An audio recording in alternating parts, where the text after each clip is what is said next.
اور خواتین و حضرات آپ کو بتاتے چلے کہ رمضان المبارک کے حوالے سے بڑی پابندی کا اعلان کر دیا گیا ہے۔ رمضان المبارک میں رمضان ٹرانسمیشن کے حوالے سے نئی پابندی عائد کر دی گئی ہے۔ حکومت نے نیا کیا اعلان کیا ہے تو اس کے متعلق ہم آپ کو بتاتے ہیں کہ حکومت کی طرف سے رمضان ٹرانسمیشن میں اسلام کے حوالے سے کسی بھی چیز کا مذاق نہیں بنایا جائے گا۔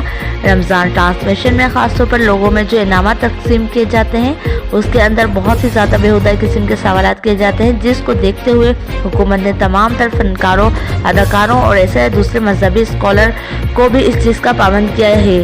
اگر وہ رمضان ٹرانسمیشن میں کسی بھی قسم کے ایسے پروگرام میں نظر آئے تو اس چینل کا مکمل طور پر لائسنس بھی منسوخ کیا جائے گا، اور اسی کے ساتھ ساتھ ایسے تمام اداکاروں کو آئندہ آنے والے دنوں میں بھاری جرمانے بھی عائد کیے جائیں گے۔